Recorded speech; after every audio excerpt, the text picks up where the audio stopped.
Maar vanaand se storie is nie 'n weepie storie nie. Kyk, in daai dae toe ek nou 'n student was Intervarsity was massief geweest. Dit is amper as jy nou deesdae sal sê 'n toets tussen die Springbokke en die All Blacks. So, weet die stadium is gepak en hulle moes dit op Nieuweland hou, want Stellenbosch of Uitjies teen mekaar gespeel het. Hulle kon nie, daar is nie almal plek op hulle stadiums geweest, so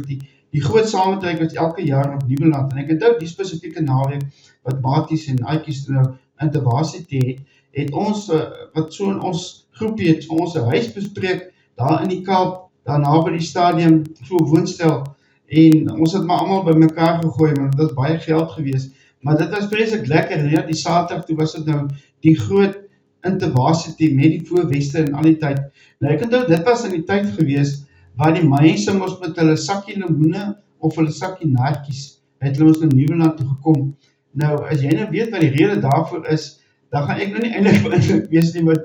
ja, almal het dit geweet, selfs die sekuriteit, op daai tyd was almal se sekuriteit, die polisie was ons daar gewees, so hulle het nou die skare beheer gedoen, en toegang, weet al die slegte dinge wat daar gebeur het, hulle nou maar die mense hanteer, en dis nou juist waar vanaand se storie inkom, daar die naartjies en die lemoene wat die ou gebring het, was ons 'n bietjie, hulle het ons 'n spuitnaald gevat, en het hulle nou van die kan ek nou maar sê, van die harde water, het hulle maar ingetrek, en het hulle maar binne in die lemoen of die naartjie ingespuit,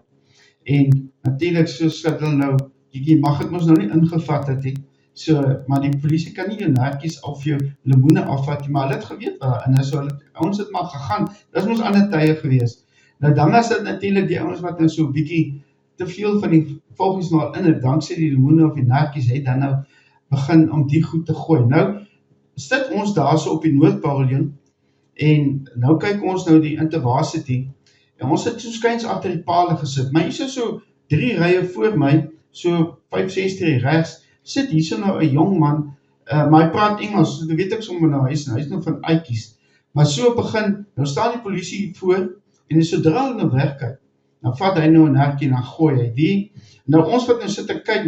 ek die besigheid, sê ek, o, jette ou, jy weet nie wat jy doen nie, sê nou maar jy gooi hy polisieman raak, want ek sien toe hy gooi met mening, hy wil die polisieman raak gooi, en weet, so kom die polisie toe agter, weet, die is nou ou wat nou op hulle gooi, maar hy mis die ou elke keer, en ek sê, elke keer slaap ek so sig van verlichting, want ek is bang, die polisie kom en hulle kan dink, dis, as om by die hele paviljoen, en jaag ons allemaal uit, en dan mag ons nie sien nie, en nou gooi hy die goed, en partykeer dan is hy so naby, dan is dit so sig van verligting, man, die manne, weet, haal net so diep asem, en daar is 'n paar manne wat vir hom sê, hy moet dit nie doen nie, maar hy stuur hom nou na niemand toe,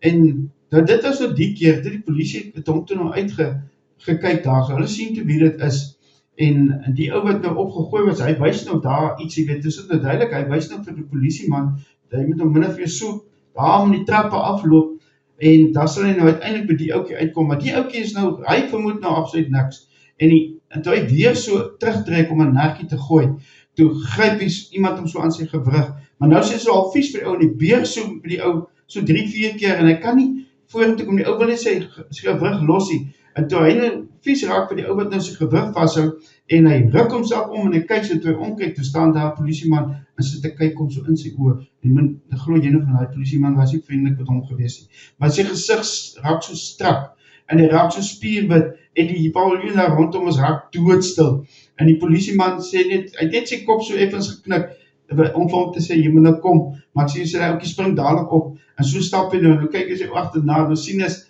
dink ek so, wat gaan nou met die ou gebeur, en daar sê toe uit die paviljoen uit, en hulle het hom daar afgevat, ons het hom nie weer gesien nie, maar ek het verneem, daai tyd, kon dit nou vir jou gewees dat hulle nog gaan aankla by die polisie vir, jy weet, vir wat ook al die verstoring, of wat ook al die rede daarvoor is, ander mense is net by die stadium uitgesit, maar ek sal nooit vergeet, van daar die lekker rugby daar op Nieuweland, en die oukie, daai gesig, toe hy nou besef, dis die polisie wat hom nou aan die gewig beet het, kan jy jouself indink, kan jy vir jou daai prentjie indink, van wat hy nou sien, en wat hy toe nou onmiddellik besef, nou hier sit nou, hy het nou te ver gegaan, nou ja, sy rugby was verby, en ek het glad ooit uitgevind wie dit is nie, of waar hy vandaan kom nie, maar hy het Engels gepraat, so hy moes van Uitjies gewees het. Nou ja, dit was sommer die ou wat naartjies gegooi. Dit het later natuurlik opgehou, Hulle het dit verbied, want hulle het ook gesien, jy weet, dit is nog maar gevaarlik, en daar is mense wat nou die dinge bietjie oordryf, en dan is daar net moeilikheid daarna. Maar ja, dit was in die dae, toe Nieuweland nog toegelaat het, dat jy 'n narkie vol met die volgie spuit, en so 'n lemoen, en dan kon jy daarmee inkom, en dan kon jy dit daar op die paviljoen geniet, en glo my, daar's 'n paar manne wat lekker gekwetter geraak het, met daai lemoene en daai narkies.